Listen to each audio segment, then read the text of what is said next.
As Arya, Zeri, and Kala journeyed away from the palace, the sun rose high in the sky, marking the start of their new lives.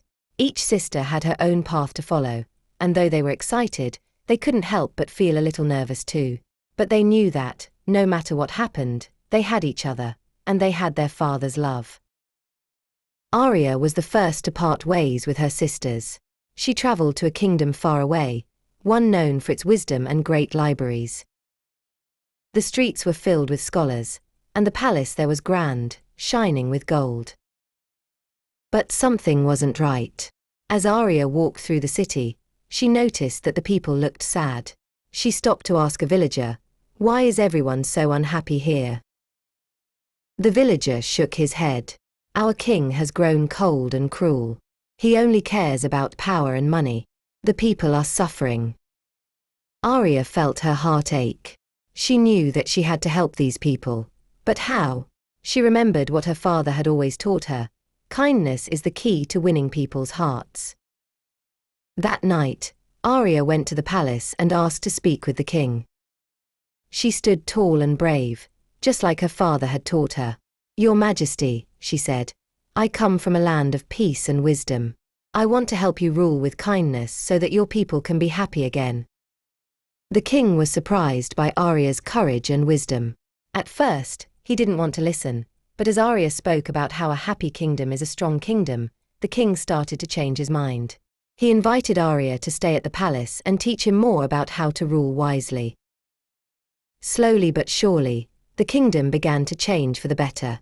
The people started to smile again, and Arya knew she had made a difference.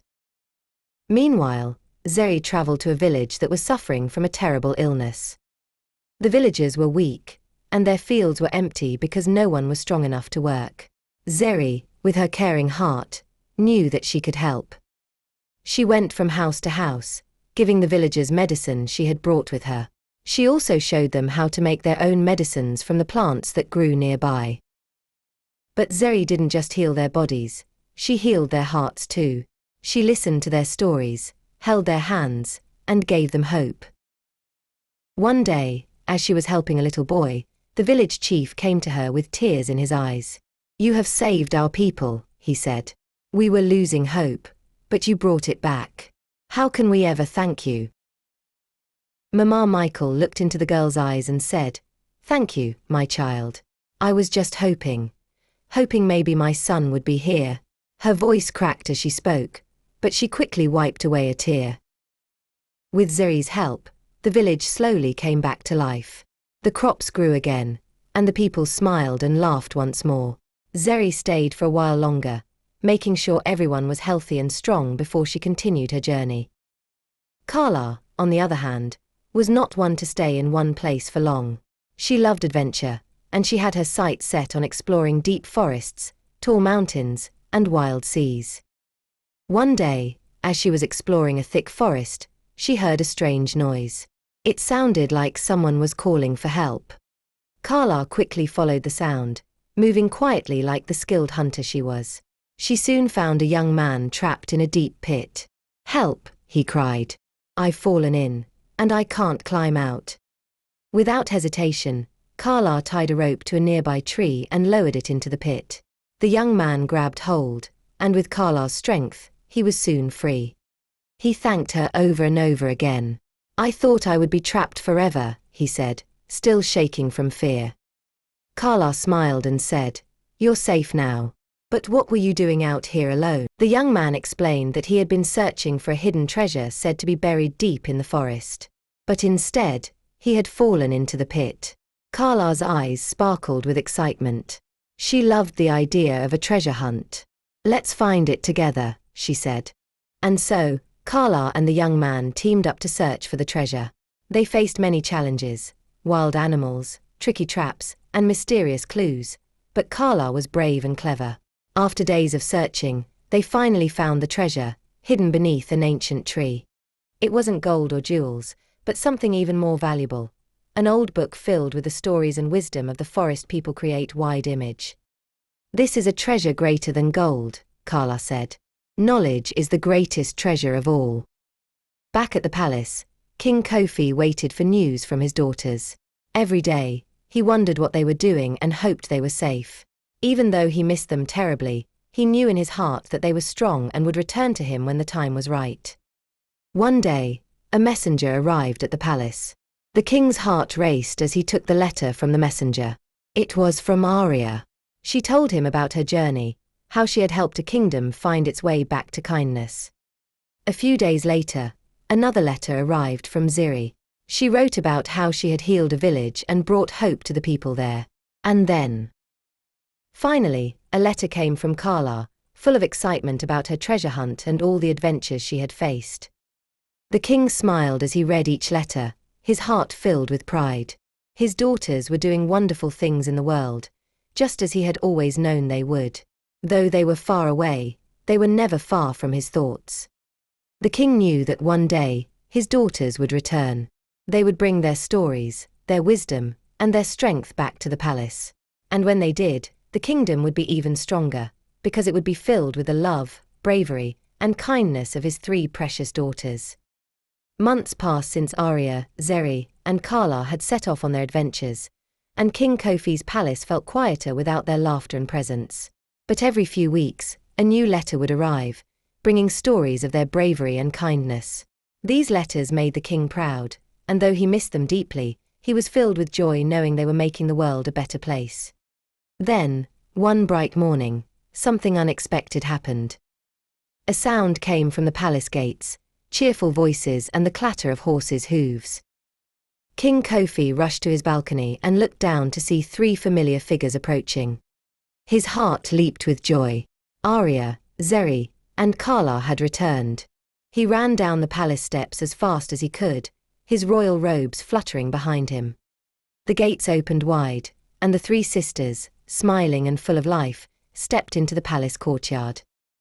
Their eyes sparkled with excitement, and their arms were filled with gifts and treasures from their journeys. "Father," they cried in unison, rushing to embrace him. Tears of happiness welled in the king's eyes as he hugged his daughters tightly. "You're home," he whispered, overwhelmed with relief and pride. "I've missed you so much." "We've missed you too, Father," Arya said with a gentle smile. "But we have so many stories to tell you." That evening, a great feast was held in the palace to celebrate the return of the three princesses. The grand hall was filled with music and laughter, and the people of the kingdom rejoiced in the return of the king's daughters. As they sat around the long banquet table, Arya, Ziri, and Kala shared their tales with their father. Arya spoke first, telling of the kingdom she had helped. "Father, you always taught us that wisdom is the greatest weapon a ruler can have. I used what you taught me to help a king change his heart.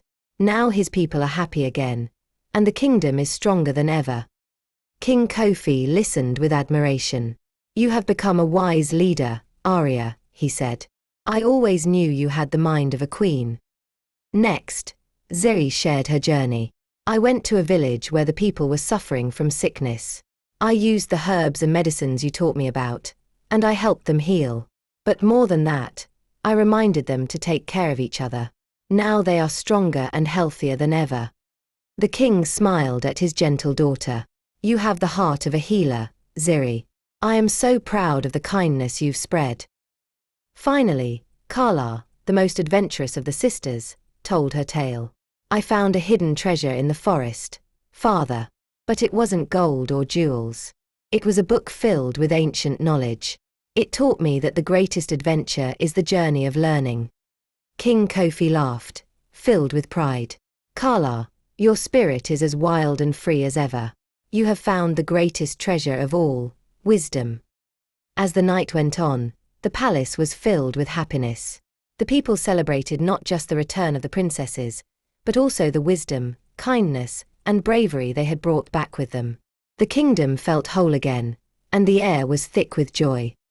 But as the feast came to an end, Arya, Ziri, and Kala each sat quietly beside their father. There was still something left to discuss. "Father," Arya began, "we have returned, but our journeys are not over. There is still so much more to see and learn. We will always come home, but we cannot stay here forever." Zeri nodded in agreement. "We want to help others, just as you have helped us all our lives." Kala, ever bold, added, "And we will have more adventures, Father. There's still so much to explore. But we will always carry your love with us." The king looked at his daughters, his heart swelling with both pride and a touch of sadness. He knew they were right.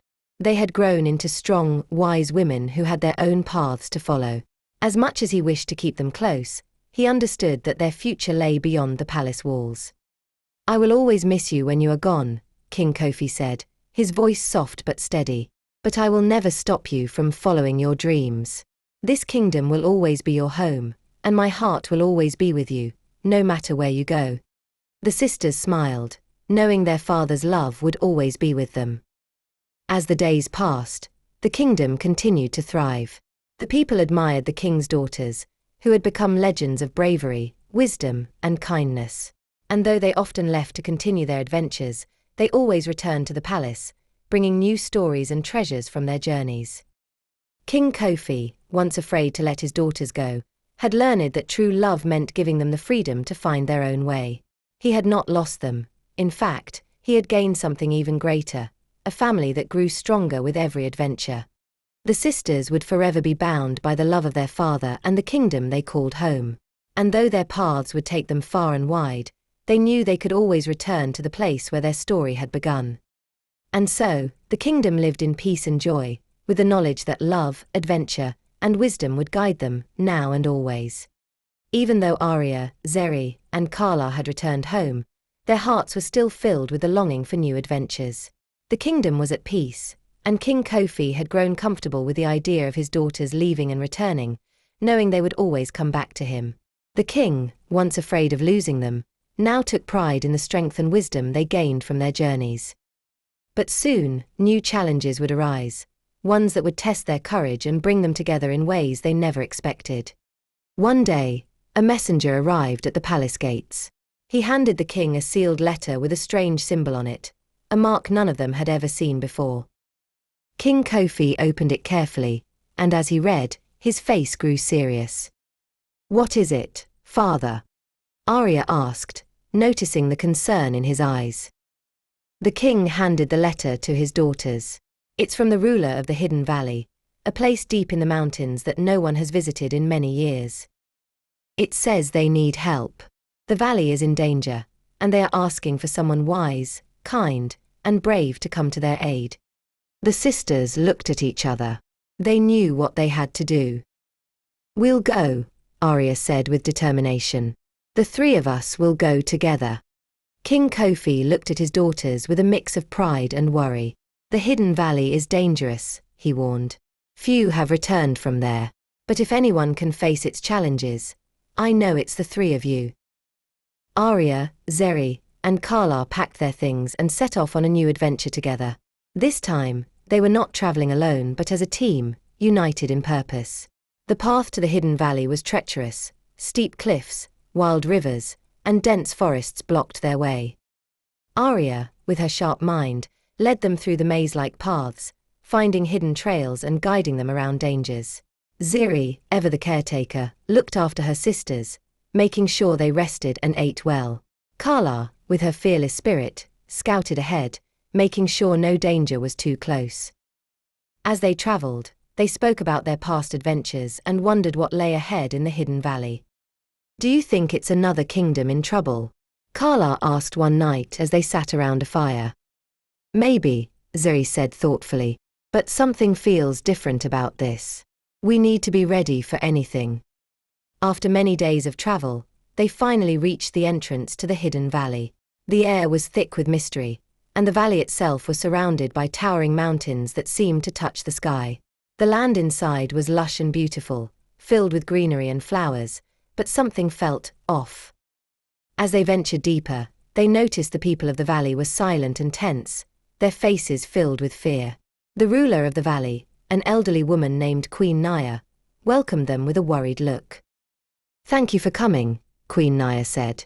"We have lived in peace for many years, but now something dark has come over our land. Strange creatures roam the night, and our crops are failing. We fear we may lose everything." Arya, Zeri, and Kala listened closely. They could feel the fear in Queen Naya's voice, and they knew they had to act quickly. That night, the sisters stayed in the valley, keeping watch as the moon rose high in the sky. As the village grew quiet, they heard strange noises coming from the woods surrounding the valley. Shadows flickered in the distance, moving swiftly between the trees. Carla, ever brave, grabbed her bow and arrows. "I'll check it out," she whispered, moving quietly through the dark. Arya and Ziri followed close behind, careful not to make a sound. As they reached the edge of the forest, they saw what had been causing the fear: dark, shadowy creatures with glowing eyes, creeping through the trees. They were unlike anything the sisters had ever seen before. The creatures moved swiftly, spreading darkness wherever they went. "We have to stop them," Arya whispered. "But how?" Z thought for a moment. "These creatures are made of shadow and fear. Maybe they can be defeated by light." The sisters came up with a plan. Carla would use her arrows to slow the creatures down, while Arya would try to lead them into the open field where there was more moonlight. Zeri, with her knowledge of healing and light, would try to find a way to weaken the creatures. As the creatures drew closer, Carla shot her arrows, hitting the creatures with precision. Though they were fast, her arrows slowed them down. Arya bravely led them out of the forest, using her quick thinking to dodge their attacks. Zeri, standing in the moonlit field, held up a small crystal she had brought from home. It was a crystal of light, something she had once used to heal wounds. But now, she hoped it would help them defeat the darkness. The creatures howled as the light from the crystal touched them, shrinking back from its glow. Ziri realized that the light from the crystal, combined with the power of the moon, was enough to weaken the shadows. She focused all her energy into the crystal, and soon, the dark creatures began to fade, dissolving into nothingness. The valley grew quiet again. The creatures were gone. The next morning, the people of the hidden valley gathered to thank the sisters for saving their land. Queen Naya, her eyes filled with gratitude, presented them with a special gift: 3 rings, each crafted from the rarest silver found in the valley.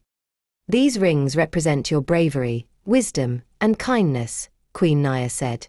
"May they always remind you of the bond you share and the strength you bring to the world." With the valley safe and the people free from fear, the sisters returned home to their father. King Kofi, overjoyed to see them, listened to their story with amazement. "You have become legends," he said, smiling with pride. "Not just in our kingdom, but across the lands. You have faced dangers I never could have imagined, and you've done so with bravery and love." The sisters smiled, knowing that while their adventures had taken them far and wide, their true strength came from their bond with each other and the love of their father.